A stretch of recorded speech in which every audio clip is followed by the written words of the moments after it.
Princess Alexandra goes aboard an Andover of the Queen's flight at London Airport to carry out an engagement in the north of England.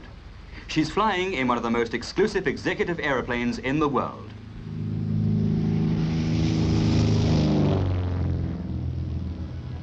Lord Robens, as chairman of the National Coal Board, flies off to attend a Scottish conference, travelling in the board's own Dove aircraft from Luton Airport. Many people think that executive aircraft are used only by the royal family or very special VIPs, but today, all kinds of people use them to go about their business.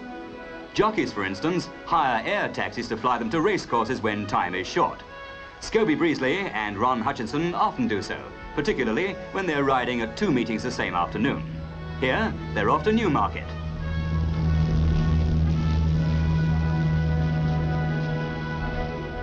They can land right on the course, and the plane will wait until they've finished racing to take them home again.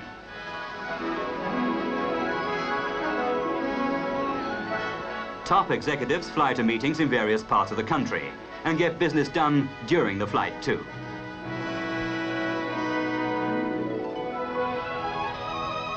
The Hawker Siddeley 125 is Britain's first jet aircraft to be specially designed for business use. With a range of 1,500 miles and a speed of around 500 miles an hour, it costs about £225,000. Sometimes, even airliners are bought for business use. Here, in the assembly shop, the £1 million BAC 111 takes shape. It normally holds about 70 passengers, but as a business plane, it can be fitted out with a conference room. Today, there are more than 600 business, taxi and private aircraft operating in Britain. Just off to Copenhagen to go on show during the British Week is the £35,000 Beagle 206, produced by a firm which has sold 373 business planes in 4 years.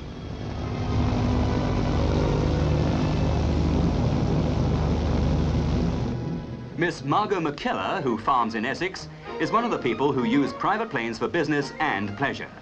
She's a member of the Tiger Club at Red Hill, Surrey.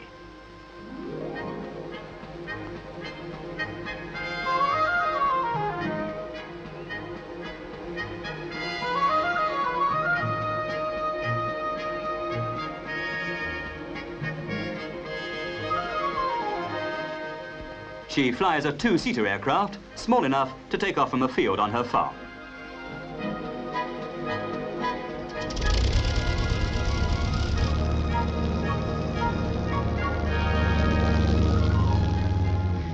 Aircraft executive, Mr. Peter Brooks, regularly uses his Terrier, the 2,200-pound Mini of the private aircraft world, to get about on his job. And at weekends, he's always welcome at the Booker Gliding Club, where he uses his little plane as a tug to launch his friends' gliders.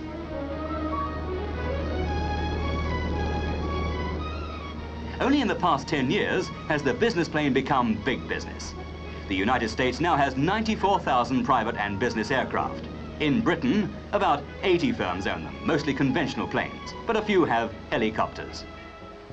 By remote control, Mr. Sebastian Ferranti brings out his own tiny helicopter from the garage at his Cheshire home. Flying at 80 miles an hour, it does 10 miles to the gallon and costs £11,000.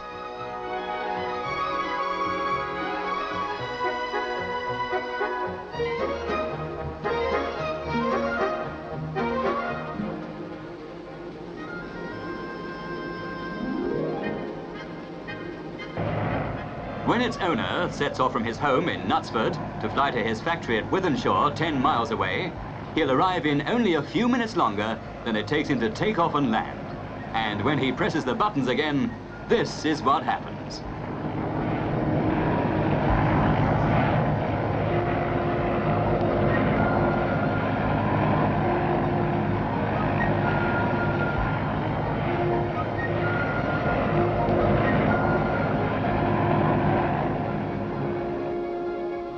It's uneconomic for most business companies to operate their own aircraft unless they need to use them for 500 flying hours or more a year.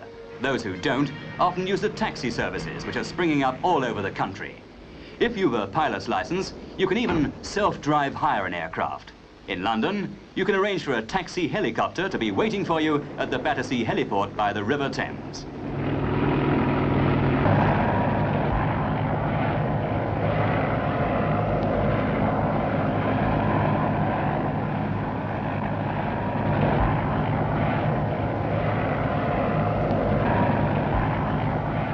an intensive course, anybody can learn to fly a helicopter in 3 weeks.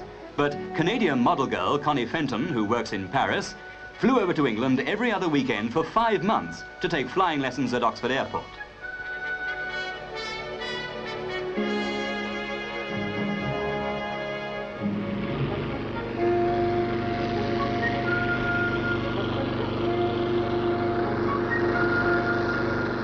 She had to have a minimum of 30 flying hours before she could qualify for a license. And when she got it, she became Britain's second woman helicopter pilot.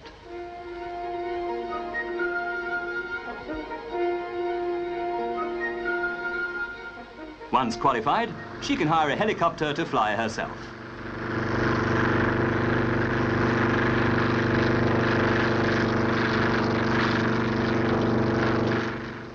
But most businessmen want to hire the pilot with the aircraft. Today, it's almost as simple as hailing a taxi in the street, and may not cost more than 3 or 4 times as much. Here, on a Buckinghamshire airfield, a clerk in the control room takes a booking, first making sure there's a plane and pilot available. The control manager puts the details on the progress board. Then he briefs the pilot and later clears the plane for landings at other airports. He also gets a weather report and permission, when necessary, to fly in air lanes reserved for commercial airlines. The pilot plans his route for the journey and an hour before takeoff, checks that the plane is in good order and puts coffee and biscuits aboard.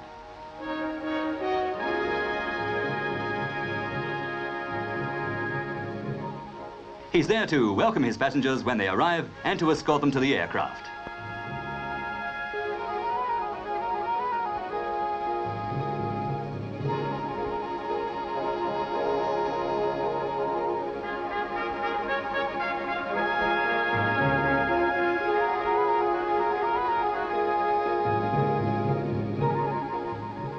Even if the weather looks dullish from the ground, the plane will soon climb above the clouds into sunshine.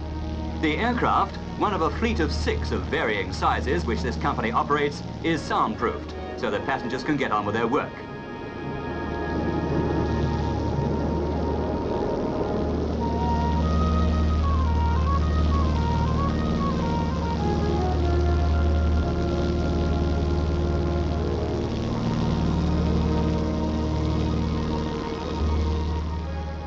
It's almost like being in the office. The boss starts to dictate to his secretary.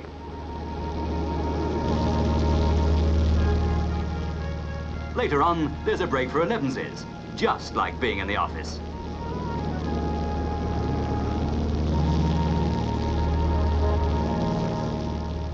When you're looking at life, planes and helicopters can make excellent platforms to film what is going on from almost every angle. In these days, when time has become a very valuable commodity indeed, more and more business people are using aircraft for all sorts of jobs. They can fly to work, and they can work as they fly.